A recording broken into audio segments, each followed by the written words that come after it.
What's going on, everyone? I am the Kilted Cajun. Welcome back to my channel. And it's been a while since I've talked about ISOM and Rippaverse and Mr. Eric July. Quite entirely too long. I'm ashamed of myself because I haven't sat down and read ISOM number 2. Got it in my hand right here. Be taking care of that after I finish recording this video. But this little discussion, a little something came across the interwebs recently. And Eric July has responded. I'm going to post a link to that lovely little video if you haven't seen it already. But hey, if you found this video, you've probably watched it already. Well, Eric July is getting sued. Why? Because trademark? And this doesn't make sense to me. I'll talk about it a little bit. I have some ideas. I am not a trademark attorney or anything similar to it. But I do have thoughts, opinions, and questions. But let's see what John F. Trent has to say in this article from Bounding Into Comics. Baron Gilfillan and Good Shepherd Ministries to sue Eric July and Rippaverse, claiming ISOM comic book series is a trademark infringement. Now, my understanding is trademark is a very important thing when your products fall into the same market. One of the examples Eric gave is talking about Sonic the Hedgehog versus Sonic Restaurants. These are obviously named the same thing, very similar as far as fast, speedy service, all that other stuff, but they are completely two different marketplaces. One of them is a fast food restaurant, one of them is a video game and cartoon and now movie character. Any sort of brand confusion, well, if you get those two confused, two brands confused, you might want to stop eating paint chips. There's a few other examples, but none of them come to mind. But let's get back to the article. Dr. Baron Gilfillan announced that he and Good Ministries, that's bad, okay, plan to sue Eric July and the Rippaverse over what they see as a trademark infringement over the graphic novel series ISOM. Now, who is Mr. Gilfallan? I thought it was Gilfillan. Which one is it? Is it Gilfallan? Gilfillan? Okay. In a lengthy post on social media website X, Twitter, I'm calling it Twitter, Gilfallan, what's his name, John? I'm confused. Let's go with Gilfallan. He said it twice. Who is the founder of the International School of Ministry, ACRONYM, ISOM, explained why he plans to go ahead and sue July and the Rippaverse. So he stated, it is with deep sadness that Good Shepherd Ministries International announces that its efforts to reasonably settle its ISOM trademark dispute with Mr. Eric July and his business Rippaverse LLC have been unsuccessful. Good Shepherd had hoped to avoid the time, effort, expense, and uncertainty associated with litigation, but settlement negotiations have reached an impasse. Go back and watch Eric's video on it. Again, link in the description. Mr. Gilfallan goes on a long speech, a rather long speech. Oh, this artwork is beautiful. I like this artwork. It's nice. It's neat. This is from ISOM number 2. I'm going to read that in a minute. But here's the important parts. Gilfallan listed a number of reasons that he believes are causing confusion and damage, apparently financial damage, to a nonprofit organization between the two entities. Why there's confusion. So he says both organizations spell the ISOM name in the exact same way. The International School of Ministry is using this point to claim confusion. Here's the International School of Ministry.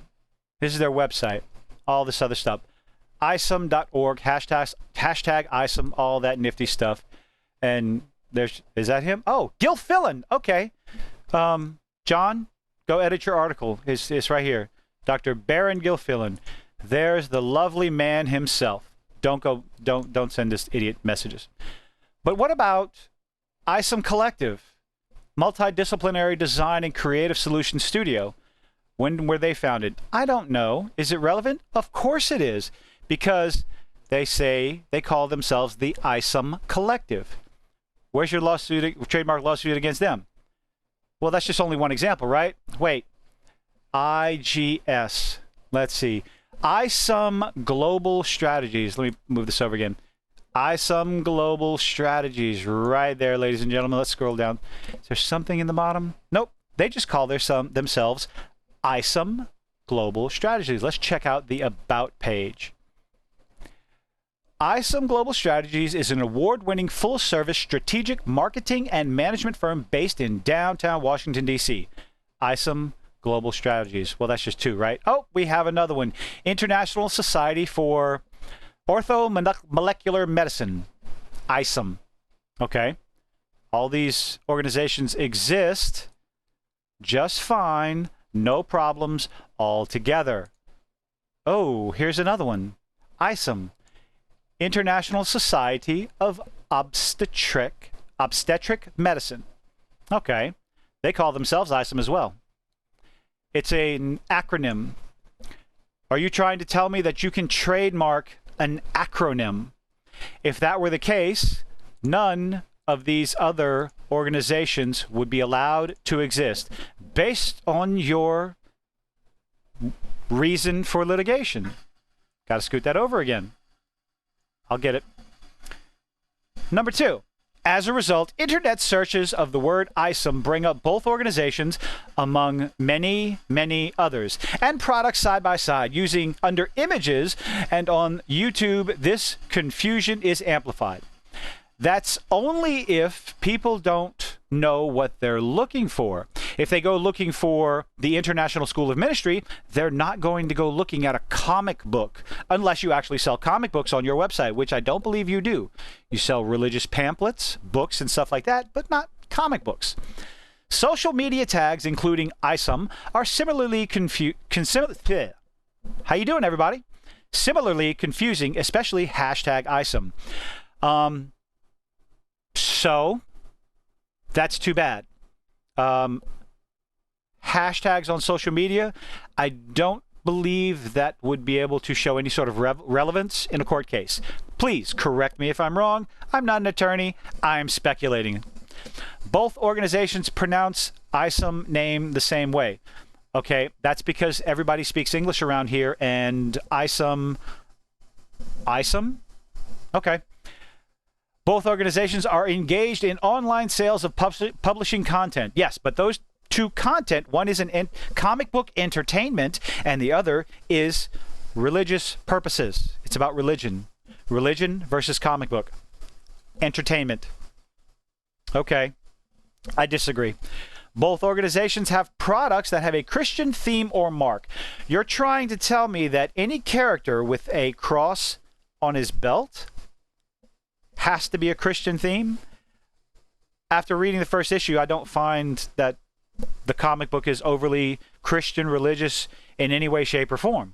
But could be more in the future, but I don't see that right now. I don't see where the confusion comes on that part. Here's a fantastic one. This is a massive reach and a massive assumption. Both organizations have overlapping conservative Christian audiences. Who cares? Where's the relevance in that? Just because someone is Christian, Catholic, Buddhist, you're trying to tell me the overlap of those audiences should affect the trademark, should affect the internet searches? Again, when one is a comic book and one is about religion, Bible studies. Both organizations are involved in charity work.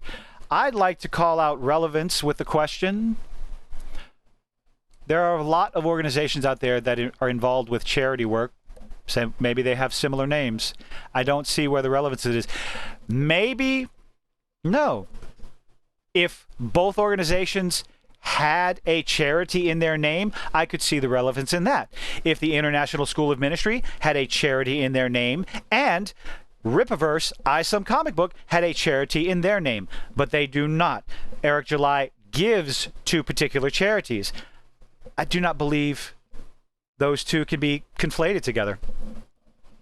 Both organizations have merch products that look very similar. I doubt that. I'm guilty of not going to check it out, and I'm not going to waste my time now. So if anyone has seen the merchandise, well, tell you what, we got the good old website right here. Let's go check out their store. We're going to do this in real time. a shirt with ISOM on the cover, on the front of the shirt. Okay. The font is extremely different, and nothing in Rippaverse, in the ISOM logo, has a globe on it or a .org. So, disagree with you on that one. Let's say, pursuing maturity, the goal of God. Prometheus. Okay. Oh, look, they have books. Eric July has comic books. Oh, relevance. I guess they're going to win. They're not. I doubt it. I don't see it. Gil Fallon then cites 2 emails as evidence that there is actual confusion. This email is, as Eric July put it, a concern troll. If you've watched any of his videos, we all know who they came from, or can speculate who they came from. I'm not going to recite the paint chip eater's name. This is ridiculous. Let's see. Regardless of the validity of the accusations, are definitely going to be taken into account. I would definitely think they would be taken into account by the judge when you bring this forward. You have a lot to prove, and because these 2 names, especially at Eric's video, he talked about the name ISOM and revealed, sooner than he wanted to, where the name comes from. It comes from his family. He was real people. His ancestors. The name of his great down the line. Versus, again, an acronym that take place in 2 distinctly different markets. Personally, with all this information, I do not see the International School of Ministry and Mr. Gil Fallon as having a leg to stand on when it comes to this. I could be wrong. Anyone listening to this has any knowledge of copyright law? Hey, say so in the comments section. Please do me that favor. He asserts that Eric July and Rippaverse are affecting potential donations to his ministry. That's a hefty claim. Good Shepherd's ministry is a Christian ministry. It is 100% a 501 nonprofit, yada, yada, yada. These donations depend massively on public trust. Again, you're in 2 separate groups. Furthermore, he posits that July's beliefs are damaging Good Shepherd. Oh, boo-hoo. Eric July curses and has opinions. Okay. It'll be interesting to see where all of this goes. Let's look at some more artwork. I like it. It's pretty. Let's see. Let's get to the end of this thing. Gil Fallon. It's Gil Fallon. Gil Fallon. I'm not going back to that store. Concludes, for these reasons and many more, we are serving our lawsuit. Despite our efforts, Mr. July and his company refuse to acknowledge that they have in any way infringed on our ISOM trademark rights. When you go after trademark and when you're going to look to trademark something, I believe that requires like internet searches and attorneys and whatnot like that.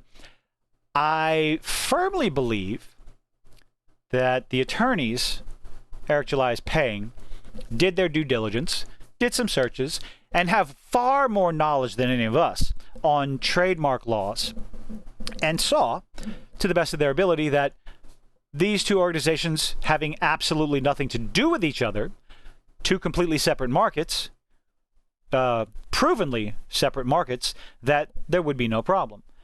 I don't see this lawsuit doing anything more than costing people money unnecessarily.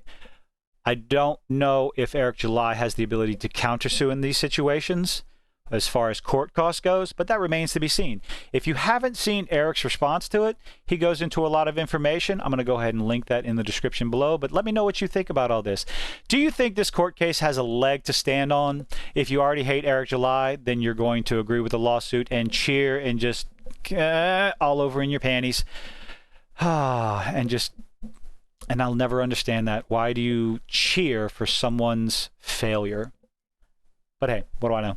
Let me know what you think in the comments. Leave a like, leave a dislike. I don't see this lawsuit going anywhere successful for Mr. Baron Gil Fallon, or the Good Shepherd Ministries, but it remains to be seen.